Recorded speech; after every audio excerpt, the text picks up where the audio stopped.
Իրան Միացյալ Նահանգներ հակամարտության վերաբերյալ կզրուցենք Հայլուրի վերլուծաբան իրանագետ քրդագետ Սաթենիկ Թարվերդյանի հետ։ Բարի երեկո, Սաթենիկ։ Բարի երեկո, Լարա։ Երկարաձգված հրադադարը փաստորեն նորից խախտվում է։ Անցած կիրակի Իսրայելը ապրիլյան հրադադարից հետո առաջին անգամ հարվածեց Իրանին։ Շարունակվում են նաև Միացյալ Նահանգներ Իրան փոխադարձ հարվածները, ինչ փուլում են ի վերջո հակամարտող կողմերը։ Փոխադարձ հարվածները սպասելի էին փխրուն հրադադարի պայմաններում։ Մի կողմից Թրամփ-Նեթանյահու հարաբերություններն այլևս առաջվանը չեն, Իսրայելի վարչապետ եւ ԱՄՆ նախագահ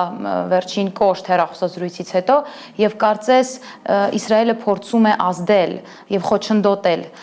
Իրան-ԱՄՆ հակամարտության կարգավորման գործին։ Մյուս կողմից իրոք դժվար է եւ Միացյալ Նահանգների եւ Իրանի համար, ըստ իս ամենայն դեպս դժվար է զիջումներ անելը։ Թեհրանում չեն համաձայնվում ուրանի դուրսբերմանը երկրից, չեն հանդուրժում Հորմուզի նեղուցում ամերիկյան վերահսկողությանը, իսկ Միացյալ Նահանգների համար որպես գերտերություն պատերազմում ձախողվելը կարող է լուրջ վնասել հեղինակությունը այս պետության, ուստի Վաշինգտոնում փորձում են հասնել արդյունքի ամենաքիչ վնասներով։ Սաթենիկ երկուշաբթի Իսլամական հեղափոխության պահապանների կորպուսի Ղոդս ուժերի հրամանատար Էսմայիլ Ղաանին հայտարարեց անվտանգության նոր գոտի ստեղծելու մտադրության մասին, որը նրա խոսքով պետք է ձգվի Հորմուզի նեղուցից մինչև Բաբ էլ-Մանդեբ եւ Պարսից ծոցից մինչև Կարմիր ծով։ Ինչ կարող է սա նշանակել։ Լարա, սա նշանակում է պատերազմի նոր փուլ։ Չի բացառվում, որ եթե Իրանի հրահանգով Եմենի հութիները փակեն Բաբ էլ-Մանդեբի նեղուցը, այն կդառնա հակամարտության նոր գործիք եւ կլինի համաշխարհային տնտեսության ճգնաժամի նոր առիթ։ Ինչպես կարծում է Չիկագոյի համալսարանի պրոֆեսոր Ռոբերտ Փեյփը, այս պահին հակամարտող կողմերը պատերազմի միջնամասում են։ Պետք է նկատել, որ որքան էլ փորձում են համաձայնության հասնելու գործընթացը, այսպես ասած, շուտապույտ լուծել, ամեն դեպքում այն երկարաձգվում է եւ դրանով բարդանում է հակամարտության կարգավորման ամբողջ process-ը։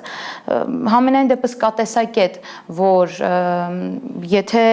սահմանափակումների պայմաններում Իրանը դեռ փորձում է պայքարել, ապա այն ունի միտում դառնալու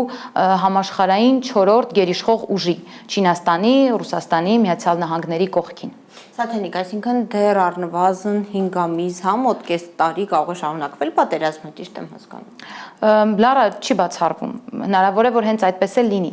Ամենայն հավանականությամբ ակնհայտ է, որ պատերազմը այս պահին կանխորոշել հնարավոր չէ եւ օրերի, այսպես ասած, օրերի ընթացքում լուծվող խնդիր չէ եւ եթե պատերազմի սկզբում խոսում էին 4 շաբաթվա մասին, ապա հիմա պարզ է, որ պատերազմի արդյունքը կանխատեսել հնարավոր չէ։ Շնորհակալ եմ Սաթենիկ, սիրելի հայրենակիցներ, հիշեցնեմ, որ մեր տաղավարում էր Հայլուրի վերլուծաբան իրանագետ քրդագետ Սաթենիկ Թարվերդյանը։